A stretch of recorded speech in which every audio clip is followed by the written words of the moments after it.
Hello students, welcome to ATP star Kota. Myself Amit Mahila, maths faculty at ATP star. बच्चों, आज की video में हम बात करने वाले उन सारे स्टूडेंट के लिए जिनके माइंड में मैथ्स के लिए एक अलग ही टाइप का थोड़ा फियर सा जो होता है वो उनके माइंड में है। लगातार ज्यादा पढ़ने के बावजूद भी वो अपने टेस्ट में अच्छे मार्क्स जो वो स्कोर नहीं कर पा रहे हैं। तो इसकी वजह क्या होती है और कैसे आप इन सब चीजों को इंप्रूव कर सकते हो, मैथ्स को कैसे आप अपना फेवरेट और स्ट्रॉन्ग सब्जेक्ट जो बना सकते हो, इसके बारे में बच्चों हम बात करने वाले हैं। तो वीडियो स्पेशली जो 10th क्लास में भी इस बार बोर्ड का एग्जाम देने वाले उन बच्चों के लिए भी है, और जो 9th क्लास में अभी हैं जो अगले साल 10th में आएंगी उन बच्चों के लिए भी बड़ा ही इंपॉर्टेंट होने वाला है। तो कमेंट सेक्शन में पहले जरूर बताना आप में से कौन कौन स्टूडेंट बच्चों इस बार 10th क्लास का एग्जाम, बोर्ड एग्जाम जो वो देने वाले हैं। तो यार देखो, चलिए स्टार्ट करते हैं। सबसे पहले हम उन बच्चों की बात करते हैं जिनका मैथ्स जो कुछ ज्यादा ही वीक है, जिनको मैथ्स से डर लगता है। उनके बारे में बच्चों में पहला जो पॉइंट बोलना चाहूंगा वो है never do maths without pen paper.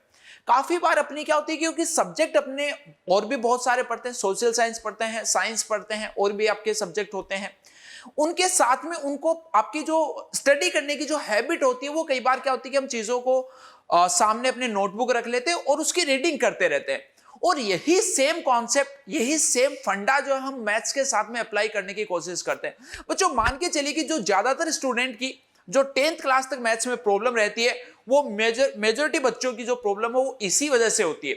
अगर आप अपनी ये इसी एक हैबिट को अगर आप आज से ही ठीक करने के लिए तैयार हो, तो बच्चों आप मान के चलिए कि आप अपना सब्जेक्ट जो स्ट्रॉन्ग करने की डायरेक्शन में फर्स्ट स्टेप जो वो आप आगे बढ़ जाओगे। तो जब भी आपको, चाहे आप क्वेश्चन सोल्व कर रहे हो, चाहे आप थ्योरी जो वो रिवाइज कर रहे हो, चाहे आप कुछ भी कर रहे हो, लेकिन अगर आप मैथ्स का कोई भी कुछ भी कर रहे हो, तो आप मेक श्योर कीजिए कि आप ओरली बच्चों चीजों को ना करें। आपके पास में हमेशा कॉपी, पेन, पेपर, ये सब जो चीजें वो हमेशा रहनी चाहिए।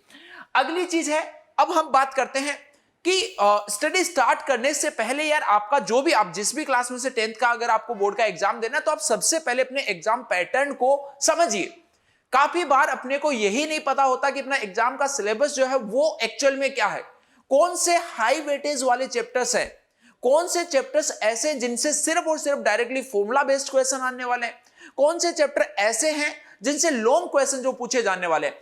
तो यार आप आज ही बैठ के अपने सिलेबस जो उसको पूरा बढ़िया से एनालाइज कीजिए और देखिए कि कहीं ऐसा तो नहीं कि मान लो कि कोई एक चैप्टर ऐसा है जिससे 2 नंबर का क्वेश्चन जो पूछा जाना है, शॉर्ट क्वेश्चन जो पूछा जाना है, और आप उसके लॉन्ग क्वेश्चन पे क्वेश्चन किए जा रहे हो, आप आर.डी. शर्मा बुक सोल्व कर रहे हो, आप ये कर रहे हो, वो कर रहे हो। तो आपका सबसे पहले तो आप जिस भी एग्जाम, आगे फ्यूचर में भी आपको ध्यान रखना है, जो भी एग्जाम आप देने जा रहे हो उसका पूरा सिलेबस आपके पास होना चाहिए, और हमेशा आपकी स्टडी टेबल के सामने बच्चों इसको चिपका के रखना है कि कौन सा चैप्टर इंपॉर्टेंट है, किससे कितने मार्क्स के जो क्वेश्चन है पूछे जाने हैं। अगली चीज है बच्चों, इसके बाद में जैसे आपने पहले सिलेबस जो उसको देख लिया एक बार कि क्या क्या सिलेबस आपका है, उसके बाद में आप उसको सेल्फ इवेल्युएशन जो कीजिए। आप देखिए कि आपको इसमें से कितने चैप्टर्स जो वो आते हैं, कितने चैप्टर्स ऐसे हैं जो आपको इजी लगते हैं, कितने चैप्टर्स ऐसे हैं जिनमें आपको कॉन्फिडेंस है कि अगर इस चैप्टर का अगर कोई भी क्वेश्चन मेरे से पूछा जाए तो वो गलत नहीं होगा, चाहे मैथ्स किसी की कितनी भी वीक ना हो, कितनी भी वीक बच्चों क्यों ना हो, लेकिन हमेशा 3-4 चैप्टर्स तो यार हमेशा हमारे सबके फेवरेट होते हैं। तुम्हारा कौन सा फेवरेट चैप्टर वो भी बताना। जैसे पिछले वीडियो मैंने आपसे पूछा भी था, तो नेक्स्ट वीडियो में आपके लिए बच्चों ट्रिग्नोमेट्री का लेके आने वाला, उसमें मैं मस्त मस्त फंडे आपको सिखाऊंगा। कितने बच्चे आप में से एक्साइटेड हो, तो बताना कमेंट सेक्शन में आपका फेवरेट चैप्टर कौन सा है, या वो चैप्टर जो आप मुझसे पढ़ना चाहते हो। तो आप खुद को सेल्फ इवेल्युएट कीजिए, वहां से आपको आइडिया लगेगा कि किन चैप्टर्स में आपको कम मेहनत करने की जरूरत है, कौन से चैप्टर्स ऐसे हैं जिन पे आपको थोड़ा सा ज्यादा टाइम जो वो बच्चों स्पेंड करना पड़ेगा। अगली चीज है, यहां पे जो मैंने कीवर्ड लिखा हुआ एनसीईआरटी।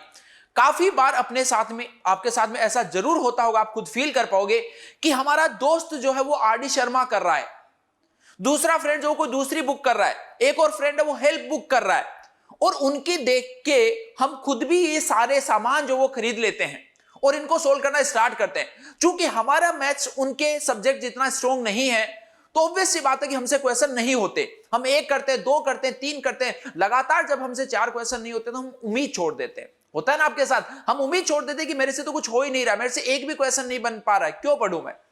तो यहां पे यार जो आप मिस्टेक कर रहे हो ना, वो क्या कर रहे हो, वो कर रहे हो कि आपने अभी एनसीईआरटी सोल्व नहीं किए। वो आपका बेस तैयार करेगी बेटा, बिल्कुल बेसिक लेवल से आपको क्वेश्चन जो सोल्व करने।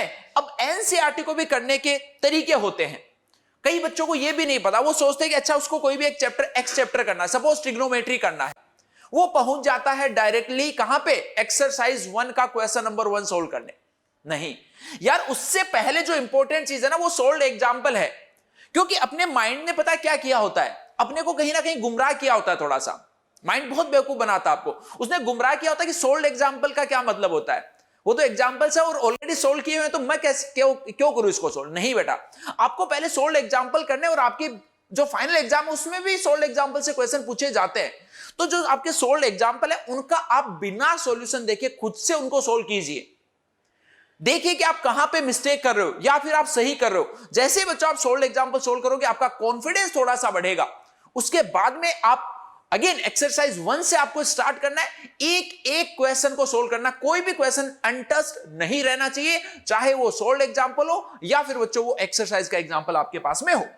अगली चीज, जिन बच्चों का मैंने जो देखा है कि मैथ्स जिनका वीक होता है, उनमें एक ये बड़ा ही खौफ सा रहता है कि वो डाउट्स जो वो क्लास में नहीं पूछते, उनको लगता है कि यार ये तो बहुत ही सिली सा छोटा सा डाउट है और ये मेरे अलावा बाकी सबको आता है, तो मैं क्यों पूछूं। यार देखो, मैं तो सीधा सा बोलता हूं कि अगर आप स्टूडेंट हो तो आप सेल्फिश हो जाओ, आप बाकियों का मत सोचो कि किसी को क्या आ रहा है क्या नहीं आ रहा। अगर आपका डाउट छोटा सा भी है तो वो आपके लिए बहुत बड़ा है, क्योंकि अगर ऐसे छोटे छोटे डाउट्स आते रहे और आपने उनको टाइम पे नहीं पूछा अपने टीचर से, तो यार बच्चों मान के चलिए कि एक टाइम के बाद में वो डाउट्स इतने ज्यादा बड़े बन जाएंगे कि अगर उसके बाद में आप दोबारा से पूछने की कोशिश भी करोगे तो भी उसको कवर अप जो वो नहीं कर पाओगे। तो यार आपके जो भी डाउट्स होते हैं उसको ट्राई कीजिए कि आप उसी टाइम पे अपने टीचर से पूछ के उनको सोल्व करें। कोई डाउट आपके लिए सिली नहीं है, अगर आपको चाहे जितना छोटा डाउट हो, अगर वो आपका डाउट है तो आपके लिए वो बहुत बड़ा डाउट है, हो सकता है किसी दूसरे बच्चे के लिए आप वो डाउट जो सिली हो। तो डाउट्स हमेशा आप क्लास में पूछते रहिए। अगली चीज आती है कि यार जो सबसे ज्यादा इंपॉर्टेंट जो चीजें होती हैं बोर्ड के एग्जाम के पेपर में, वो होती है थ्योरम्स। थ्योरम्स आपके पास में डायरेक्टली बच्चों पूछी जाती हैं, जो कि आपकी बुक में लिखे हैं, और उसके बाद में उनका एप्लीकेशन जो पूछा जाता है। तो थ्योरम में भी मैंने कई बार बच्चों को देखा है कि अच्छा थ्योरम में क्या होता है, कई बार जो आपके पास में ज्योमेट्री वाली जो थ्योरम होती है जिसमें सिर्फ ऐसा ऐसा पढ़ना होता है आपको, तो उसमें बच्चे क्या करते हैं, अच्छा थ्योरम पढ़ते हैं, ऐसे लाइन से एसएसटी सब्जेक्ट की तरह इसको याद करने लग जाते हैं, अच्छा याद ही तो करना। नहीं बेटा, आप उस थ्योरम का एक एक स्टेप जो है वो अपनी कॉपी पे लिखिए, उसके बाद में उसको मैच कीजिए कि क्या आपने जो लिखा वही स्टेप्स आपकी नोटबुक में जो वो दिए बुक में दिए हुए या नहीं दिए। तो थ्योरम जो उनको कभी भी ओरली अगेन मत पढ़िए, सारी चीजें बच्चों आपको लिख लिख के ट्राई करनी है। उसके बाद में है मार्क डिफिकल्ट क्वेश्चन। जब बच्चों आप क्वेश्चन को सोल्व करते जा रहे हो तो कुछ कुछ क्वेश्चन ऐसे होंगे जो आपसे खट से सोल्व हो जाते हैं, होंगे ना, ऐसे जरूर होंगे। मान लो कि 10 क्वेश्चंस हैं, आप उनको सोल्व कर रहे हैं तो 5-6 क्वेश्चन ऐसे होते हैं जिनको आप खटाखट से सोल्व करते हो आगे बढ़ जाते हो, लेकिन 3-4 क्वेश्चन आपको या तो थोड़ा सा उनको करने में टाइम लगता है, या फिर आपको कहीं से उनका सॉल्यूशन देखना पड़ता है, या फिर आपको अपने टीचर से उसकी हेल्प जो वो लेनी पड़ती है। तो बच्चों जो भी ऐसे डिफिकल्ट क्वेश्चन आपको लगते हैं उनको आप मार्क करके रखिए, ताकि जब आप रिविजन करने जाओगे ना तो आपको सिर्फ और सिर्फ उन क्वेश्चंस का रिवीजन करना है। यार जो बहुत आसान क्वेश्चन है, जिनको ऑलरेडी आप पहले फोड़ चुके हो, उनको दोबारा से रिवाइज करने का कोई बच्चों सेंस नहीं है। जो टॉपर्स जो अपना टाइम बचाते हैं, जो सबको ऐसा लगता है टॉपर बच्चे जो उसके पास में सर इतना टाइम कहां से आता है, तो वो टाइम यहां से बचाता है। जो क्वेश्चन बहुत छोटे और लल्लू टाइप के क्वेश्चन है जो उसने पहले ही सोल्व कर लिए हैं, वो रिवीजन करते टाइम उन क्वेश्चंस को दोबारा सोल्व नहीं करेगा। तो आप भी पहली बार में तो आपको सब सोल्व करना है, बट आप रिवीजन के टाइम के लिए बच्चों इसको क्वेश्चन जो उनको मार्क करके रखिए। अगली चीज आती है, अच्छा सर ठीक है सब हमने पढ़ लिया और फील भी अच्छी आ रही है, सोल्व एग्जाम्पल भी हो रहे हैं, एक्सरसाइज भी हो रही है, लेकिन जब एग्जाम में क्वेश्चन आता है तो हमें पता ही नहीं चलता कि क्वेश्चन जो उसको स्टार्ट कैसे करना। बहुत सिंपल है बेटा, सबसे पहले क्वेश्चन को माइंड में आपने फ्रेम किया, क्वेश्चन पढ़ा, क्वेश्चन पढ़ते ही आप माइंड में थॉट लाइए कि ये जो पर्टिकुलर क्वेश्चन है वो कौन से वाले चैप्टर से, पता लग जाता है आपको क्वेश्चन देख के। वो चैप्टर अपने माइंड में आप रिकॉल कीजिए। चैप्टर रिकॉल करने का मतलब बेटा क्या होता है कि जैसे एक चैप्टर है, उसके अंदर मान लो कि 5 एक्सरसाइज है, फर्स्ट एक्सरसाइज से पहले कुछ थ्योरी है, सेकंड से पहले कुछ है, थर्ड से पहले, तो आप उस क्वेश्चन को कनेक्ट करने की ट्राई कीजिए। आप याद कीजिए कि जब आप पढ़ रहे थे तब आपने इस टाइप के क्वेश्चन कौन सी एक्सरसाइज से पहले किए थे, क्योंकि पर्टिकुलर किसी एक्सरसाइज का सवाल होगा वो।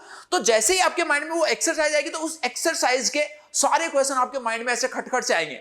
आपको पता होगा एग्जैक्टली कि क्या कौन सा मेथड लगा के मैंने उस क्वेश्चन जो उसको सोल्व किया है। ठीक है, तो पहले आप उस चैप्टर को रिकॉल कीजिए कि कौन से चैप्टर की कौन सी एक्सरसाइज से रिलेटेड ये क्वेश्चन है।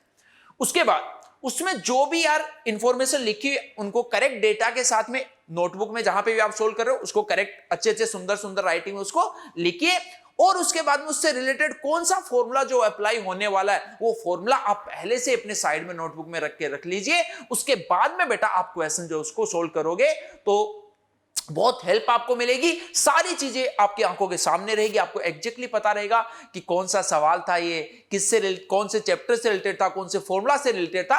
उसके बाद में क्वेश्चन को करना आपके लिए थोड़ा सा आसान होगा इस चीज से। अगली चीज है यार फॉर्मूला सेट। फॉर्मूला सेट बच्चों आपके पास में हमेशा बनी हुई रखी होनी चाहिए, है ना। आप उसको मेडिसिन की तरह यूज लीजिए, सुबह उठते ही, फिर एक बार दोपहर में, एक बार नाइट में, ना। वो उससे क्या होगा कि आपके फॉर्मूला जो है ना वो बहुत अच्छे से स्ट्रॉन्ग हो जाएंगे। लगातार जब भी आपको टाइम मिलता है, अगर 5 मिनट का भी टाइम मिलता है तो वो आप सारे के सारे फॉर्मूला जो है वो बच्चों एक साथ हमने लिख के रखिए ताकि उनको याद करने में आपको आसानी हो। लास्ट चीज है बच्चों कैलकुलेशन ट्रिक एंड स्क्वायर्स। काफी बच्चे आपने देखे होंगे कि मैथ्स में खट से सवाल जो सोल्व कर देते हैं। क्यों कर देते हैं? बहुत ही बेसिक सी बातें होती है बेटा, उनको टेबल जो वो सारी याद होती है। अब काफी सारे स्टूडेंट जब मान लो कि क्वेश्चन कर रहे हो उसमें कैलकुलेशन आ गई, मान लो कि 23 को 7 से मल्टीप्लाई करना है, अब वो वहां पे 23, 7 ये सब करके देख रहे हैं। जो बच्चा एक जो टॉपर बच्चा होता है वो क्या करता है, उसको 23 इंटू 7 याद रहता है, क्योंकि आपको 30, 40 तक की टेबल तो बच्चों याद रहनी चाहिए, कैलकुलेशन आपकी फास्ट होगी। उसके अलावा जैसे कुछ स्क्वायर्स होते हैं, अगेन मैं बोल रहा हूं 1 से 40 तक के स्क्वायर जो हो तो एटलीस्ट आप याद रखिए। 1 का स्क्वायर क्या है, 2 का, 3 का। तो ये जब क्वेश्चन में यूज आते हैं तो आप डायरेक्टली जब यूज कर पाओगे तो आपका कॉन्फिडेंस जो है वो भी बच्चों से बढ़ेगा और आपकी कैलकुलेशन जो है वो काफी फास्ट आप कर पाओगे। ओके बच्चों, तो यार अगर आपने इन सारी चीजों का एक एक करके, है ना, ये सारे जो पॉइंट्स हैं वो पॉइंट्स आपको अपनी एक पेज में रख के अपने सामने चिपकाना है और उसके आगे बॉक्स बना लेना है और देखना है कि कौन कौन सी चीजें आप सही कर रहे हो, कौन कौन सी चीजें आप गलत कर रहे हो, और जो गलत कर रहे हो बच्चों उनको इंप्रूव करना है। अगर ये सारी चीजें बेटा आप इंप्रूव करते हो तो मान के चलिए कि आपको फुल मार्क्स स्कोर करने से कोई नहीं रोक पाएगा। आप अपने सब्जेक्ट मैथ्स को बहुत स्ट्रॉन्ग कर पाओगे और आप अपना फेवरेट सब्जेक्ट जो इसे बना सकते हो। Okay students, best of luck.